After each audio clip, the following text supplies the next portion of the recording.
নামটা বড় খাসা হয়েছে, পেটুক। পেটুক সমাবেশ আমি জানি না, গত বছর নাকি শুরু হলো, এই বছর এটার সেকেন্ড 2.0 পেটুক সমাবেশ 2.0।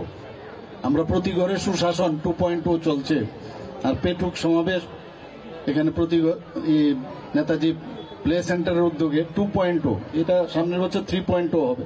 তো এইভাবে চলবে। তো খুব ভালো, শব্দটা শুনলে কিন্তু আটকে উঠে যে পেটুক।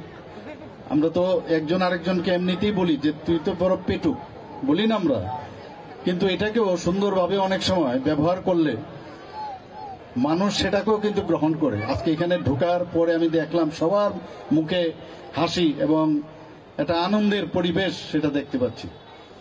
এবং সেই আনন্দটা কিন্তু যখন শান্তি শৃঙ্খলা যখন বজায় থাকে তখন আর একটু বেশি হয়, এবং সেটা আমাদের ত্রিপুরা সরকার, আমরা সেই দিশায় আমরা কাজ করছি। মাননীয় প্রধানমন্ত্রীজিও চান দেশে শান্তি থাকুক এবং সৎ ভাবনা। আমাদের এখানে মিশ্র বসতি এলাকা, জাতি জনজাতি, আমরা সবাই মিলে একসাথে আমরা বসবাস যেন করতে পারি।